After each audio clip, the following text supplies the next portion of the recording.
Chères internautatrices et chers internautateurs, bienvenue dans ce Moisenal, celui du mois d'avril, celui où l'on peut se découvrir d'un fil, car avec le changement climatique, ma bonne dame, il n'y a plus de saison. Qu'est-ce que donc que le Moisenal? C'est l'analyse de tout ce qui vous a intéressé le mois précédent, c'est-à-dire mars 2016, et tout ce qui risque d'arriver le mois suivant, c'est-à-dire avril 2016. Et on va commencer par le top 10 du classement des jeux qui vous ont le plus titillé. Pour ceux qui n'ont jamais vu un Moisenal de leur vie, sachez que sur TrickTrack, nous avons une espèce d'algorithme que Google nous envie, une espèce de système qui nous permet de scruter tout ce qui vous titille, les news que vous avez lues, les fiches que vous avez consultées, les avis que vous avez laissés, les sujets sur le forum, enfin bref, on analyse tout ça, on le compile, on le mélange et ça nous donne un classement de ce qui vous a le plus intéressé. On va donc commencer par le top 10 des jeux qui vous ont le plus titillé, qui ont fait l'actualité. Et pour ce Moisenal d'avril 2016, on va faire le cheminement inverse. On va commencer par le 10e du classement et remonter tout doucement jusqu'au premier du classement avec tambours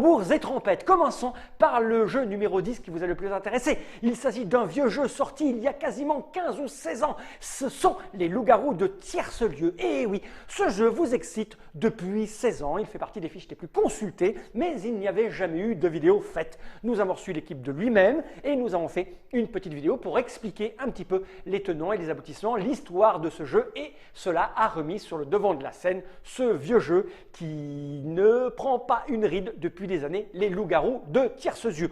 Nous remontons au numéro 9. Quel est le 9e jeu, je regarde sur mon prompteur, qui vous a le plus intéressé? C'est une nouveauté qui arrive sur les étals. Une nouveauté portée de main de maître et présentée à Cannes sur un stand fabuleux et magnifiquement décoré. Il s'agit de Fourberie chez Bombix, un jeu signé Bruno Catala et Christian Martinez. C'est une nouveauté qui vous excite parce que c'est un jeu qui a un petit peu buzzé, comme on dit. C'est Monsieur Catala avec son collègue Martinez et ça vous attire, ça vous excite. TrickTrack TV News, c'est le 9e du classement. Passons au 8e du classement. Le 8e, c'est un petit jeu Edge, un jeu que Edge a traduit, a géolocalisé, un jeu qui, ma foi, fait une TrickTrack TV et qui risque de vous intéresser. Un jeu qui, ma foi, est fort équilibré puisque même Nod a gagné dans le train. Il s'agit, quand on a fait une partie, de Potion Explosion. Ouais, moi j'ai un peu oublié le jeu parce que comme je me suis fait défoncer par Nod, j'ai fait une croix dessus. Mais je vais y revenir car ce jeu risque de faire un petit carton grâce à un petit système de billes qui montent et qui descendent dans un petit truc. Ça rappelle un petit peu ce jeu vidéo là, Candy Crush ou un truc comme ça. C'est pour ça que ça vous titille. Un petit carton risque de faire ce jeu. Potion Explosion. Passons au numéro 7, un jeu qui s'installe pour la durée, qui s'installe depuis un moment dans ce top 10. Il a un petit peu perdu quelques places, mais il est toujours là. Il s'agit de Mysterium chez nos amis de Libellude. Mysterium est là, jeu de l'année, tout ça, patati patala. Forcément, ça vous intéresse, ça marche. Il n'y a plus rien à dire sur ce jeu, si ce n'est qu'il est excellent et que cela vous plaît. Passons au numéro 6, retour d'un vieux jeu. Une petite histoire un peu particulière de Santosphère est une boîte qui existe depuis des années et qui n'était jamais venue faire des TrickTrack TV, qui n'avait jamais pensé à communiquer sur TrickTrack. Et là, ils sont venus nous présenter leur nouveauté et un ancien jeu, La Route des Épices. Et oui, on a fait une petite vidéo sur leur nouveauté et sur cet ancien jeu, La Route des Épices, et vous avez regardé la vidéo. Cela vous a intéressé, cela vous a titillé. Il n'en demeure pas moins que ce jeu sorti il y a déjà maintenant 16 ans, je crois, qui a eu un as d'or même dans les années 99, eh ben, il est toujours à l'ordre du jour, toujours au goût à peu près présent, et la vidéo vous a intéressé. Et donc voilà, vous avez consulté la fiche, etc. Et voilà, numéro 6 dans le classement. On va encore une fois parler d'un vieux jeu. Une espèce de genre de classique qui, avec une bataille énorme pendant un TrickTrack d'or il y a de cela quelques années, c'est le retour d'Amun-Re. Amun-Re est édité par Super Meeple, c'est un Knizia, il revient au goût du jour, il est réédité, retravaillé, et ça forcément, les gamers ont envie de savoir ce que c'est, ils ont donc analysé la vidéo, ils ont trouvé ça excellent, ça monte dans le classement, et Amun-Re vient juste de sortir là, il est arrivé sur les étals. Cela vous intéresse, du bon jeu un peu geek, ça vous plaît. Numéro 4, une nouveauté. Une nouveauté de nos amis toulousains, une nouveauté de notre ami Blue Cocker, c'est Meeple War, qui est un jeu qui a été présenté à Cannes en version ultra dimensionnée, démesurée sur les festivals de Cannes, puis à Ludinor. Enfin bref, un bon travail de ce petit éditeur, de cet éditeur charmant, Monsieur Drax, anciennement sur TrickTrack Drax. Meeple War, voilà, un truc avec des meeples, tout ça, ça vous intéresse. En tout cas, ça marche. Bon retour sur le forum, bon retour dans les avis. Meeple War, ça vous intéresse. Il est donc 4e du classement. On va arriver au numéro 3, un jeu dont je ne connais absolument rien parce que je n'étais pas là quand il y a eu la Trick Track TV, parce que je n'ai pas fait très attention à ce que c'était, c'est normal. C'est un jeu qui va arriver d'ici quelques semaines, d'ici quelques mois. Il s'agit de Lanterne, un jeu Matago. Ils sont venus le présenter là avec Guillaume, le MOFS, Lanterne de Matago. C'est une nouveauté. Je ne sais pas ce que c'est. Il va falloir que, à mon tour maintenant, vous voyez, ça sert à ça les classements. Je vais m'intéresser à la chose. En tout cas, ça vous a intéressé. Lanterne chez Matago est numéro 3. Numéro 2 de ce classement. Un jeu que l'on attend depuis maintenant plus d'1 an parce qu'il est sorti à l'étranger en anglais et il va arriver sur les étals des boutiques françaises en français grâce à Yellow. Il s'agit de Codename, le jeu de Jvatil, un party game intelligent avec des trucs de découverte d'indices, tout ça, un jeu amusant. Il y a eu des Trick Track TV qui ont été faites avec l'équipe de Yellow, des Trick Track TV plutôt sympathiques, hein, où avec Monsieur Guillaume, on a mis la pilée, je ne spoil pas. En tout cas, allez la voir, ça va vous montrer l'intérêt de ce jeu. Yellow a travaillé dessus, Yellow a changé les graphismes, ça vous intéresse, vous êtes tous pressés que ce jeu arrive, il risque de marquer l'année 2016, Codename. Et numéro 1 des numéros 1, entrée fracassante dans le classement de Trick Track du top 10, c'est un Space Cowboy, c'est un Valas et il s'agit de Via Nebula. Forcément, tous les Space Cowboys, à un moment donné ou à un autre, occupent le top 10 du classement de Trick Track des jeux qui vous intéressent le plus. Là, c'est signé en plus Wallace, le maître Wallace, que nous apprécions tous, nous, amateurs de jeux à l'allemande et de gestion. Nebula est en haut du classement et il risque d'y être pendant un certain temps, puisqu'encore une fois, les Space Cowboys ont fait un travail remarquable, donc forcément, ça vous titille. Marketing bien cadré, buzz bien huilé, ça marche, ça vous intéresse. Via Nebula est top du classement. Les jeux, c'est bien, mais ce n'est pas tout, hein. Sur Trick Track, il y a des actualités, il y a des sujets dans le forum et de temps en temps, il est bon de se pencher sur ce qui vous a le plus intéressé. Vous le savez, sur Trick Track, depuis un moment, on essaye de faire en sorte que les internautes prennent possession de Trick Track, du service d'actualité, comme ils l'ont fait, comme vous l'avez fait. C'est pourquoi je dis ils l'ont fait. C'est vous, je vous parle à vous, utilisateurs de Trick Track. Vous avez pris possession du forum, vous abordez des sujets qui vous intéressent. Il y a effectivement un certain nombre de gens qui consultent le forum, il y en a bien plus qui consultent les news du site de Trick Track. Donc on vous laisse, on a ouvert l'écriture aux professionnels et aux blogueurs, on appelle ça. Et c'est donc au top du classement d'actuellement des trucs les plus consultés sur Trick Track, des blogueurs qui sont à l'origine des posts les plus lus, des articles les plus lus. Et le top du numéro 1, c'est une lettre ouverte à Bruno Catala. Un internaute a décidé de déclarer à la fois sa flamme à Bruno Catala et de l'engueuler parce que Bruno Catala commence à nous faire chier, dit-il, plus ou moins, hein, à produire des jeux qui font que le banquier commence à en avoir marre et la famille commence à en avoir marre d'avoir tous les jeux de Bruno Catala qui débordent des étagères, etc. Donc une lettre enflammée. Alors pourquoi beaucoup de lectures? Parce que la plupart, il y a un certain nombre, pas la plupart, mais un certain nombre d'internautes n'ont pas compris le propos. Hein, mais pourquoi écrire un truc comme ça? Pourquoi pas que dans le forum? Et puis ceux qui sont d'accord, qui viennent dire oui, Bruno Catala est un génie. Et je vous rappelle qu'il a été élu auteur de l'année avec les Trick Track d'Or 2015. Donc voilà. Donc oui, nous on aime ça. C'est sympa d'utiliser l'espace blogueur pour faire ce genre de choses. Et puis il y a eu une grande discussion sur pourquoi, comment, oui, Bruno Catala est un génie. On commence à en avoir assez de Bruno Catala. Je ne comprends pas le propos de cet article. Bref, en tout cas, nous on laisse les gens s'exprimer. Vous l'utilisez. Et puis déclarer l'amour, déclarer sa flamme, c'est plutôt pas mal. C'est plutôt bien de dire aux gens qu'on les aime. Et le deuxième article qui a attiré le plus d'avis, c'est, je dirais, un article à l'opposé de celui-là.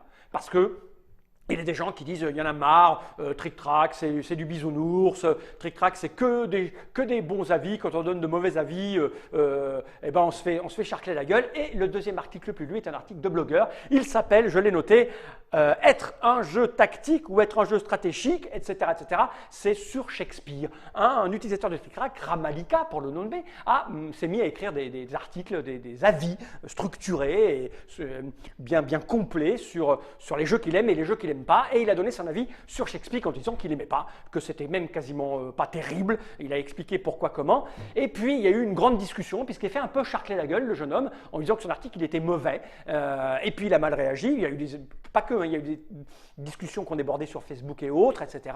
Et nous, voilà, c'est une preuve que sur Trick Track, on peut tout dire. Voilà, on peut donner son avis de manière négative sur un jeu, ça ne pose aucun problème. Par contre, J'ai l'impression que ce qui pose problème à certains, c'est que quand on exprime un avis sur un jeu, positif ou négatif, et qu'on se prend une volée de bois vert, eh ben on le prend mal. Je dirais que sur Trick Track, c'est pas tant être négatif qui est interdit ou qui passe mal. Ce qui passe mal, c'est quand on est négatif sur un avis négatif. Ça, j'ai l'impression qu'on n'a pas le droit. On n'a pas le droit de dire à un mec, bah, écoute, ce que tu as écrit, c'est nul. Ton opinion sur le jeu, il est nul. Voilà. Et hurler, ouais, on n'a pas le droit à la critique, eh bien si mon garçon, tu as droit à la critique, tu as critiqué un jeu, la preuve, ton article est toujours là, ton avis est toujours là, ton propos dans le forum est toujours là, hein, il n'a pas été censuré, il n'a pas été déplacé. Maintenant, mon grand garçon, il faut accepter la critique des autres, il faut accepter que les gens n'aiment pas ta façon d'écrire. Ce n'est pas le fait de dire du mal d'un jeu qui pose problème, c'est la forme, c'est le fond. Parce que dire qu'un jeu est mauvais avec de bons arguments, expliquer en quoi il ne nous a pas plu à nous, c'est autre chose que de désigner un jeu en disant c'est nul, c'est à chier, mauvais travail, il n'y a que les moutons qui trouvent que ce jeu-là est bien, c'est le buzz qui fait que c'est bien. Ben non, il y a des gens qui aiment des jeux, des gens qui n'aiment pas les jeux, on a le droit de s'exprimer, et quand on écrit un avis négatif, il faut accepter que les gens n'aiment pas votre critique, et eux aussi ont le droit de l'exprimer. Donc du coup, cet article a fait beaucoup de vues, puisque les gens sont venus démonter la gueule, je dirais, de ce monsieur qui a écrit, qui a le droit d'écrire, qu'il n'aime pas les jeux, qu'il l'écrive, ça ne nous pose aucun problème. Mais il faut accepter le fait que les gens n'aiment pas. Et du coup, grande discussion dans les commentaires, et forcément, c'est monté, c'est monté, c'est monté en lecture, et c'est là. Ça a occupé le top 10 des news et de l'article sur Trick Track, et c'est toujours là. Il n'y a pas de censure. Sur Trick Track, on peut dire ce qu'on veut. Et quand on le dit mal, il faut accepter que les gens viennent vous le faire remarquer. Voilà, c'est dit, c'est fait. Troisième article qui vous a le plus titillé, c'est un article du Dr Mops, la rédaction, ce qui paraît qu'à chez Trick Track, on est tous vendus, on est bisounours, et qu'on ne sait pas donner nos avis sur les jeux. Et bien voilà, le Mops a écrit un article sur Cannes, les prototypes et les projets des éditeurs. Il n'en demeure pas moins que ça vous intéresse.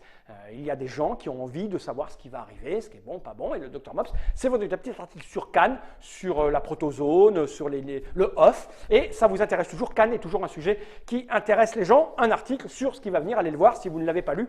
Je pense que vous êtes nombreux à l'avoir lu puisqu'il est dans le top des news les plus lus. Et un dernier truc qui a attiré les gens, encore un article du Mops, décidément c'était sur moi, c'est sur AlphaGo, cette intelligence artificielle qui a mis sa pilée à un joueur du Go. C'est un joueur de Go, pas du Go, c'est du jeu de Go, du Go. Enfin bref, quoi qu'il arrive, voilà un phénomène assez hallucinant et intéressant pour qui s'intéresse à l'informatique et à l'intelligence artificielle et aux jeux de société depuis des années. On avait toujours dit que les échecs, forcément c'était un jeu arrêté, fini, terminé, donc c'était normal qu'un ordinateur le batte et que les machines n'arriveraient jamais à battre un joueur de Go parce que c'est trop compliqué, trop complexe. Et ben voilà, c'est fait. Ça pilé sur sa gueule d'un joueur de Go. Alors là, il était question comment dirais-je, de porter au nu ces joueurs extrêmement intelligents qui étaient capables de réflexion pendant des plombes. Un joueur d'échecs est toujours réputé pour être quelqu'un qui est au-dessus de la norme. Et ben voilà, on se bat par des ordinateurs. C'est pas demain la veille qu'un ordinateur va foutre la pilée à un joueur de, je sais pas, de Via Nebula ou il y avait quoi dans le top de tout à l'heure, de Codename ou de Lanterne. Eh oui, c'est comme ça. En tout cas, ça vous a beaucoup plu. C'est un schéma, une discussion extrêmement intéressante. Voilà un article qui vous a beaucoup plu sur AlphaGo. Et puis d'ailleurs, c'est un sujet qui a intéressé la Terre entière, puisqu'il y a eu des tonnes d'articles partout sur ce phénomène, sur le fait qu'un ordinateur batte un joueur de l'intelligence pure. Voilà sur les choses qui vous ont le plus titillé durant le mois de mars. Il y reste deux petites choses qui ont été intéressantes au mois de mars. C'est la remise en ligne du Quad 9. Le Quad 9 avait disparu de la V5 parce que c'était pas la priorité, on avait des priorités ailleurs, et puis on s'est fait déborder par des bugs, par des machins, par des trucs à faire, mais le Quad 9 est revenu. Qu'est-ce que le Quad 9, le WhatsApp? Eh bien c'est une page qui va vous résumer tout ce qui se passe sur Trick Track à un instant I. C'est toutes les nouveautés en un clin d'œil. Alors c'est un peu comment dirais-je, rêche comme présentation, mais on va dire que ce côté rêche, c'est un côté qui parle aux geeks, aux ultras, qui viennent toutes les 5 minutes, qui viennent tout le temps sur Trick Track. Là, en un coup d'œil, vous savez tout ce qui s'est passé dans les news, dans les commentaires, dans les ressources, dans les fiches de jeu, sur le forum, voilà. En un clin d'œil, tout est là. Et là, la version que je vois à l'écran, c'est encore la version vieille, puisque ce matin même, là, aujourd'hui, maintenant, notre développeur, monsieur Julien, a mis en ligne une nouvelle version qui est un peu plus efficace, encore plus riche, avec un système de langue. Enfin, allez voir, le WhatsApp, le Quad 9, c'est l'outil ultime de tous ceux qui veulent savoir ce qui s'est passé sur Trick Track en un clin d'œil. Qu'est-ce qu'il y a eu encore? Oui, il y avait, vous savez qu'on peut être abonné sur TrickTrack. Hein. S'abonner permet plusieurs choses, nous soutenir, nous montrer que vous nous aimez, mais surtout à bloquer les publicités. Et on avait un gros bug depuis la nouvelle version, c'est-à-dire qu'on ne pouvait plus bloquer les publicités vidéo. Hein. Et puis, quand on est un gros consommateur de vidéos, c'est bien de pouvoir bloquer le préloader des vidéos, la pub qui se lance avant les vidéos. Eh bien, c'est à jour, c'est en ligne maintenant. Vous pouvez à nouveau rebloquer les publicités qui démarrent au début des vidéos. Donc voilà, si vous n'êtes pas abonné, si des vidéos, le lancement des vidéos vous gêne avec ces publicités, prenez un abonnement, vous pourrez les supprimer. Voilà, c'est mis à jour là, juste là, maintenant. C'est tout ce qui s'est passé au mois de mars. Que va-t-il se passer au mois d'avril qui va arriver là, juste maintenant? C'est un peu délicat dans la mesure où le mois d'avril, c'est le mois où il ne se passe plus grand-chose puisqu'il y a eu la Toy Fair de New York, il y a eu le Festival de Cannes, il y a eu Nuremberg, il y a eu plein de festivals. C'est un peu calme, tous les éditeurs ont présenté toutes leurs nouveautés. Donc on est à un moment creux. Hein. Donc il ne va pas se passer grand-chose, mais on a quelques nouvelles à vous annoncer sur TrickTrack, notamment par exemple, je reviens là juste là, du Cambodge, où j'ai accompagné monsieur Thierry Desnoal de Blue Orange avec Roberto Fraga. On est parti au Cambodge pour aller porter des jeux dans les écoles reculées. Là, il y a quelques images qui ont été rapportées, elles sont toutes fraîches, hein. C'était il y a moins de 48 heures.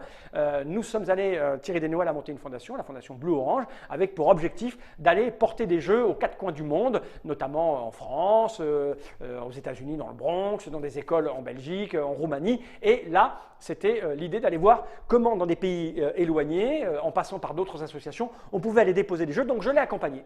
Et on a suivi une association qui s'appelle le Chemin d'enfance. Et nous sommes allés dans les écoles déposer quelques jeux. On voit là les enfants qui étaient ravis de nous voir. C'est un dépaysement total. C'est une expérience extraordinaire qui vous change la vision du monde que vous pouvez avoir. Et donc Thierry Desnoal a amené quelques jeux, explications devant les enfants. J'ai ramené des tonnes et des tonnes d'images. Alors, je ne vous garantis pas que le reportage sera en ligne au courant du mois d'avril, puisque l'idée c'est que Thierry va venir nous voir ici pour nous expliquer comment fonctionne sa fondation, pourquoi, comment il va tirer le bilan de tout ce qui s'est passé là-bas. Mais j'ai ramené des heures d'images, je vais peut-être faire un petit teaser que je vais proposer au mois d'avril pour vous montrer un petit peu de quoi il va être question. Mais en tout cas, peut-être avril, mai, juin, peut-être on n'est pas pressé. On va essayer de faire un truc joli pour vous montrer un petit peu tout ce qui s'est passé là-bas. Un moment extraordinaire, un moment incroyable. Voilà. J'adore revoir ces images. C'était un moment absolument dingue. Donc, des tonnes d'images et on va commencer un petit peu à travailler là-dessus. On va aussi, puisque les gars, Olivier et Julien, ont travaillé d'arrache-pied sur le Quad 9, le WhatsApp, ils sont en train de travailler là à l'heure actuelle sur encore le player de la TrickTrack TV, c'est assez complexe ce qu'on est en train de faire, donc ça prend du temps. On va encore évoluer sur la TrickTrack TV, mais on va faire une réunion, il est temps maintenant, vous allez avoir pour certains le sourire aux lèvres. On va se poser à un moment donné au mois d'avril pour discuter des améliorations qu'on peut apporter au forum. Et je vois déjà des sourires et des regards excités d'utilisateurs qui vont se dire ah, enfin, oui, enfin, on va tenter de, on va dire, se poser un petit peu. Je ne garantis pas que les choses arrivent au mois d'avril, hein, parce qu'il y a beaucoup de travail à faire, mais on va se poser pour décider des objectifs et des angles d'attaque pour améliorer le forum, notamment les relations entre les fiches de jeu et le forum. Je vous passe les détails, mais en tout cas, je vous garantis qu'au mois d'avril, on va s'asseoir, l'équipe de développement et l'équipe rédactionnelle, pour savoir comment améliorer et optimiser ce forum de TrickTrack.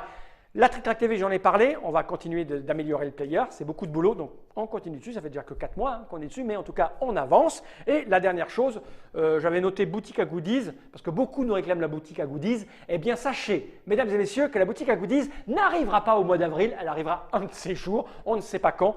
On va peut-être étudier d'autres pistes pour éviter de le faire nous-mêmes, parce que c'est trop compliqué de gérer nous-mêmes la boutique à goodies sur TrickTrack. Donc elle ne sera pas là au mois d'avril. Eh oui, c'était le petit poisson d'avril hein, Stevan, elle sera un jour, on ne sait pas quand. Voilà, c'est terminé pour ce mois d'avril.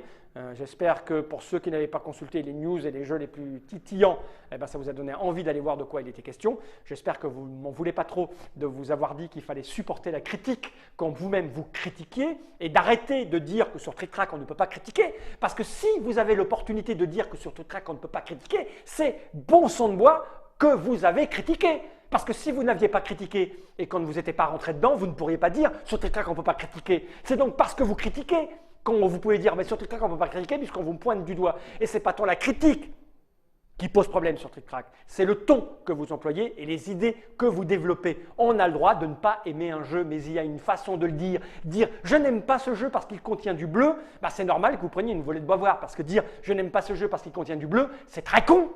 Alors, bien, maintenant que cela est dit, je vous souhaite un bon mois d'avril.